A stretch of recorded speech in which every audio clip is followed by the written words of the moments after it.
ranking every COD Zombies map from worst to best, but I have to keep it short and brief.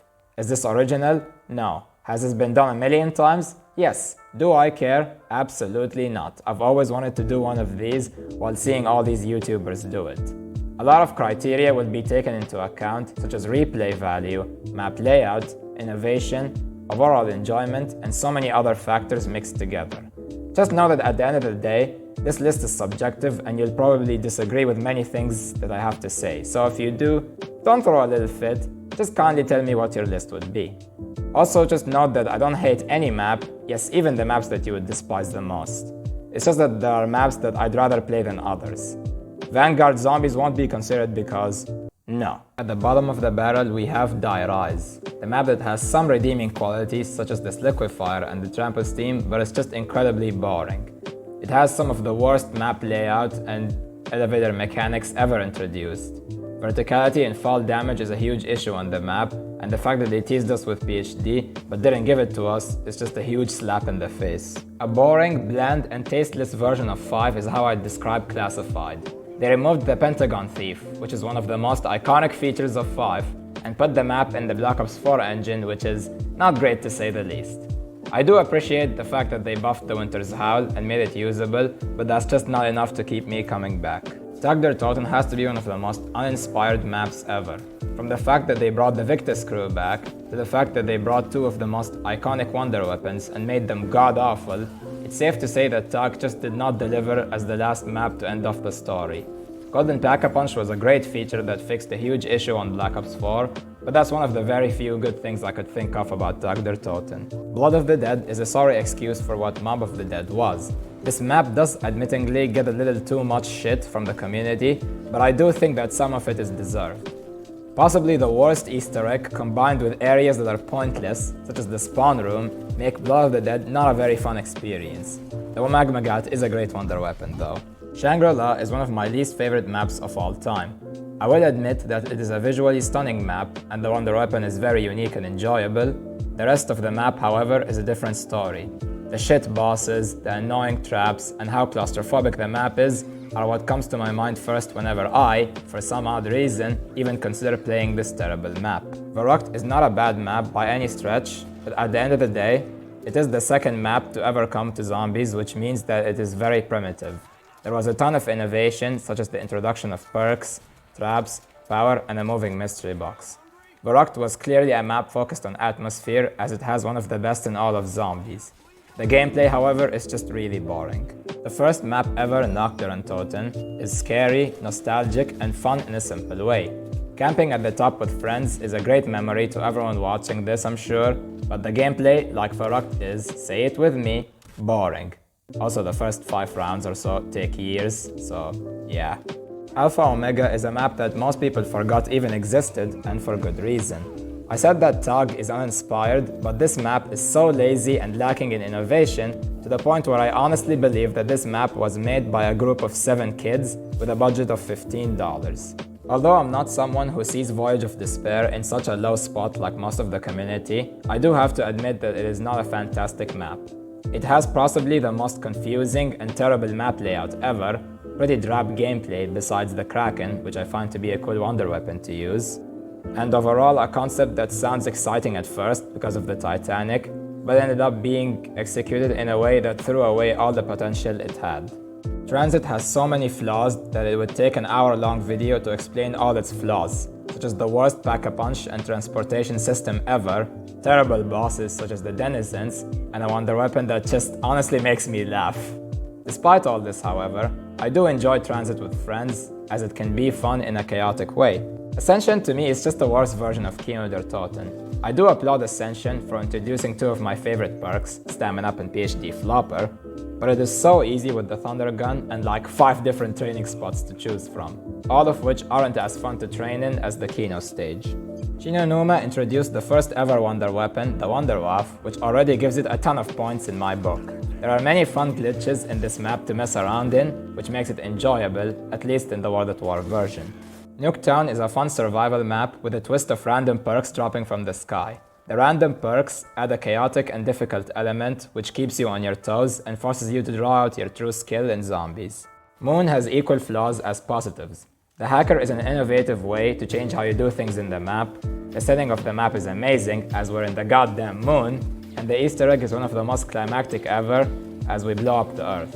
On the other side of the coin, getting jug in this map is a nightmare, and RNG is a huge component in this map and its Easter egg. Also, fuck this bitch. Whether you love or hate this map depends on whether you think the positives outweigh the negatives or vice versa.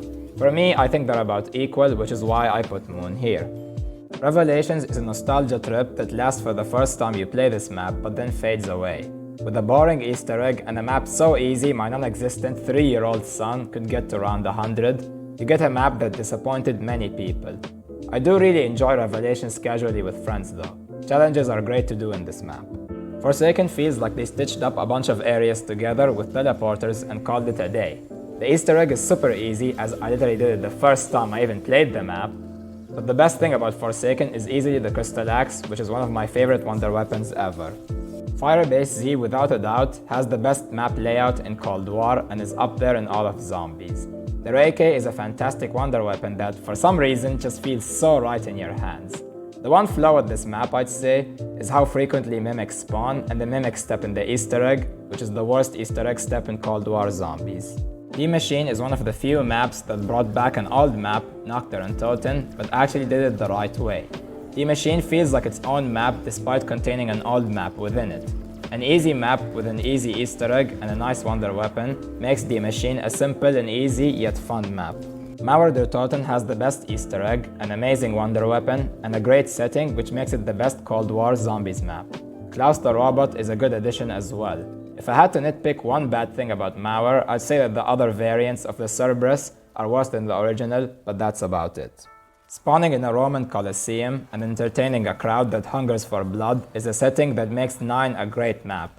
Alongside an almost perfect map layout and simple gameplay, 9 is one of the best Black Ops 4 maps. The wonder weapon does kinda suck though. Dead of the Night is probably the most underrated map in all of zombies. The Alistair's Folly is one of the best, most unique, and fun wonder weapons to use. The setting of the map of being trapped in this huge mansion with vampires and werewolves to fend off for your life is absolutely brilliant. The Easter egg is complicated but fun, and the boss fight has some of the most unique mechanics ever. I do acknowledge some of its flaws though, such as the Nosferatus, which are some of my least favorite bosses, and that it has such a tedious setup process. Dead of the Night is definitely not a map for everyone, such as casual players, but it's a great map once you get into it. A map that takes place in the Pentagon with presidents is such a great premise to kick off 5. Although one of the hardest maps ever, it is also super fun with the elevators, Eminem's song, and its classic gameplay. The Pentagon Thief is one of my favorite bosses ever. He adds this fun chaos to the map, and I always laugh whenever I think back of memories of him chasing my brothers and friends trying to steal our guns. The Winter's Howl does suck balls though. Kino der Toten is the most overrated map of all time, but is still a good map nevertheless. No map comes close to Kino when it comes to iconicism and nostalgia. Training in the stage with a thunder gun and ray gun while blasting Elena Sigmund's 115 is a memory that I'm sure is engraved in everyone who's watching this video's mind. Where do I begin with Buried? A great setting in an old west town buried underground, amazing soundtracks, fun wonder weapons in the Paralyzer and the ray gun Mark II, a ton of innovations such as Vulture and Leroy, and one of the best Easter eggs of all time. Buried's one fatal flaw is just how easy it is. Setting up and getting to a high round is not a difficult task at all. Zetsubo no Shima and Dead of the Night share many qualities, having an annoying setup but being incredibly underrated. Zetsubo's setting is so calming but horrifying at the same time, and they managed to nail that setting so seamlessly. The KT-4 is a great wonder weapon, and the Skull is the best specialist weapon in Black Ops 3. The Easter egg is easy yet fun, and the end cutscene has to be one of the most emotional and impactful cutscenes ever. Ancient Evil is the best map since Black Ops 3. A map that is centered around Greek mythology is done so well that even those who aren't interested in it will be captivated. Everything in this map is tied to the setting of the map, which is done so well. The gauntlets are linked to primordial gods, the shield is linked to Apollo, and even the Easter egg involves fighting Perseus, who's the son of Zeus. The challenge system is one of the best created, so much so that Cold War took it and put it in all of the maps. Ancient Evil is truly a masterpiece. Call of the Dead is one of the maps that switched up gameplay in zombies, especially in Black Ops 1. Featuring a celebrity cast, Call of the Dead's gameplay was nothing short of brilliant. Blowing up zombies with a scavenger with PhD on is something I never get tired of. A fun, easy Easter egg, ice slides and flingers, Call of the Dead was all about switching up gameplay in the most fun way possible. The one thing that keeps this map from going higher is George Romero, who is the worst zombie boss ever in my opinion. With the introduction of Pack-a-Punch, the Reese revolutionized zombies. Simple yet fun and engaging gameplay gives this map a ton of replayability value. Camping in the catwalk with friends has to be one of the best memories one could ever have playing zombies. Gorod Krovi feels like a World at War map in the Black Ops 3 engine. Dragons, blood, robots, and fire flood the city of Stalingrad and become its setting. The Raygun Mark III and Gauntlet feel like they fit the map so well, despite the futuristic element. The Easter egg is one of the hardest and best in all of zombies, and ends with a great cutscene. Shadows of Evil is Treyarch's masterpiece. There is so much detail put into this map that it's crazy. Tentacle monsters that make you feel like you're watching hentai flood Mark City as you fight your way through. The best map layout of any zombies map, arguably the best wonder weapon of all time, a great upgrade of Afterlife in Beast Mode, my favorite Easter egg of all time, among so many other things. There's honestly little to no bad qualities I can think of about Shadows of Evil.